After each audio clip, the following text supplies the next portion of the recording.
Justice अतर मिनल्ला के note के मुताबिक जब स्पीकर की तरफ से तहरीक अदम एतमाद के अमल को रोका गया तो उस वक्त सुमोटो दायरा कार को लागू करने की सिफारिश 12 जजेस ने की थी और इसी से उस फैसले को कानूनी हैसियत मिली थी। इस मामले पर अवामी भरोसे को तहफ़्फ़ुज़ देने के लिए फुल कोर्ट तश्कील देना ज़रूरी था, जिसकी मैंने अपने 23 फरवरी के नोट में भी तजवीज़ दी थी। जैसे अतर मिनल्ला के नोट के मुताबिक एक और पहलू अहम है जिसे नज़रअंदाज नहीं किया जा सकता और वो सियासी स्टेक होल्डर्स का कंडक्ट है। इस वक्त मुल्क में एक ख़तरनाक सियासी माहौल है और इत्तफाक़ की राय पैदा करना तो अपनी जगह, इस वक्त तो ये बात भी नाकाबिल फ़हम है कि सियासी जमातें डायलॉग करने पर रज़ामंद हो जाएँ, बजाय इसके कि अपोजिशन मेंबर की आइनी जिम्मेदारी पूरी की जाती। एक सियासी हिकमत अमली के तौर पर मजमूई तौर पर इस्तीफ़े दे दिए गए।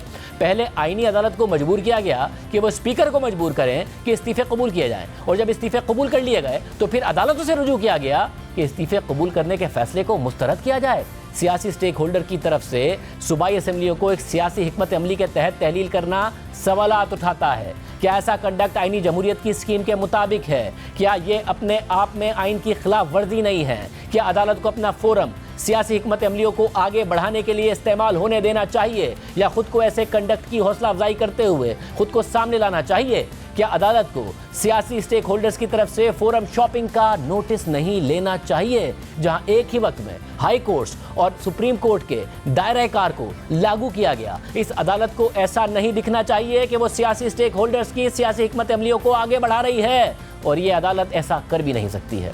इस तरह अवामी एतमाद इस अदालत की गैर जानिबदारी और आज़ादी पर ख़त्म हो जाएगा। अगर ये अदालत ऐसा तासुर देगी कि वो गैर जमहूरी उसूल और इक़दार की हौसला अफजाई कर रही है, ये अदालत सियासी स्टेक होल्डर्स को अपने तनाज़ात हमारे पास लाने की हौसला अफजाई करके पार्लियामेंट और उन फोरम्स को कमज़ोर करेगी जो आइन के तहत बनाए गए हैं। सियासी स्टेक होल्डर्स की दरख्वास्तों को सुनने से पहले उन्हें अपनी नीयत की ईमानदारी और इखलास को साबित करना होगा। सियासी स्टेक होल्डर्स के कंडक्ट ने एक गैर मामूली सियासी अदम इस्तेहकाम पैदा कर दिया है और ऐसा कंडक्ट अपनाया गया है जो बर्दाश्त, डायलॉग और बहस के जमहूरी इक़दार से खाली है। सियासी स्टेक होल्डर्स का कंडक्ट उन्हें आइन के आर्टिकल 184(3) के दायरा कार को लागू करने का हकदार नहीं बनाता। जैसे अतर मिनल्ला के नोट के मुताबिक ये कलमिया है और सियासी स्टेक होल्डर्स के लिए नाकाबिल तसव्वुर है कि वो अपने सियासी तनाज़ात के हल के लिए अदालत को शामिल करें, जिन्हें हल उन फोरम्स पर होना चाहिए जो इस मकसद के लिए आइन के तहत बनाए गए हैं। और ये भी ख़तरनाक है कि सियासी स्टेक होल्डर्स का कंडक्ट और उनकी सियासी हिकमत अमली मुल्क में सियासी अफरा तफरी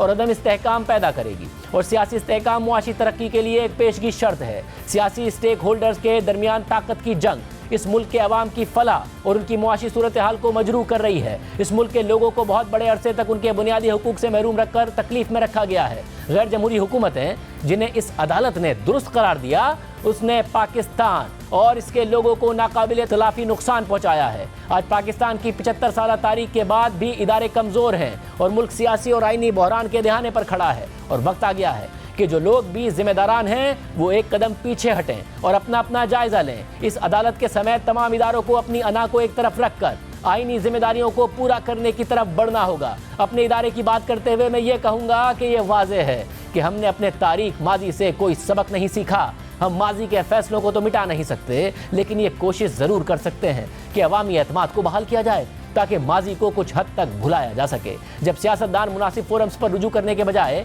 अपने तनाज़ात इस अदालत में लेकर आएंगे तो वो केस या तो जीत जाएंगे या हार जाएंगे, लेकिन लामुहाला ये अदालत ही लूज़र होगी। सबसे अहम बात यह है चीफ जस्टिस के साथ ही जजेस उनके कंडक्ट पर सवाल उठा रहे हैं। आज जस्टिस अतर मिनल्ला ने अपने नोट में वाज़ेह किया है कि चीफ जस्टिस का खुद नोटिस 4-3 की अक्सरियत से मुस्तरद हो गया था, उन्हें बता भी दिया गया था। साथ ही उन्होंने वाज़ेह किया है कि उसको नोटिस की समाअत से उन्होंने खुद को अलग नहीं किया था, मगर उन्हें फिर भी बेंच में शामिल नहीं किया गया, चीफ जस्टिस ने अलग कर दिया। इसी तरह का एतराज़ इब्तिदाई समाअत में शामिल जज जस्टिस जमाल बंदूखेल ने भी अपने नोट में किया था। उन्होंने लिखा कि 30 मार्च को समाअत के दौरान जस्टिस अमीनुद्दीन ने अपने आप को बेंच से अलहदा किया। अदालत में मौजूद होते हुए मैं भी अपनी राय देना चाहता था, लेकिन मुअज़्ज़िज़ चीफ जस्टिस और बेंच के दीगर अराकीन खड़े हो गए, इसलिए मैं ऐसा नहीं कर सका। मैं अपने चैम्बर में काफ़ी देर तक रहा, लेकिन समाअत के हवाले से चीफ जस्टिस की जानिब से कोई मालूमात ही नहीं फराहम की गई।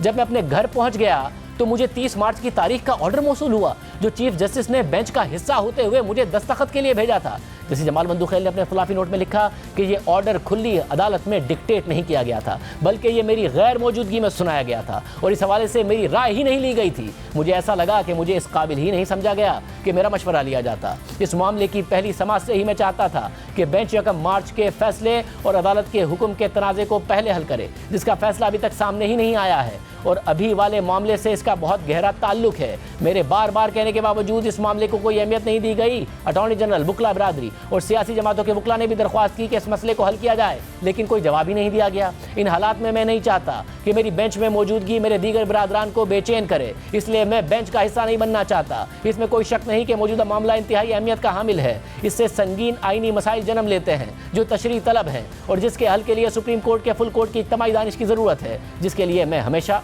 मैसर रहूंगा। ये सब कुछ खुद चीफ जस्टिस के साथी जजेस उनके बारे में लिख रहे हैं कि 4-3 का फैसला जारी करने का फैसला होता है, मगर चीफ जस्टिस ऑर्डर जारी करने के बजाय अपनी मर्जी का 5 रुकनी बेंच बना देते हैं।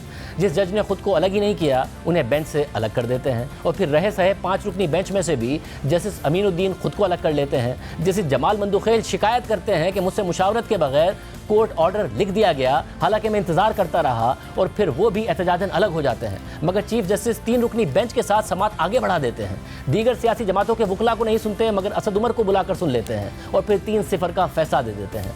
ये सब अदालत के अंदर हो रहा है और अदालत के अंदर से आवाज़ें उठ रही हैं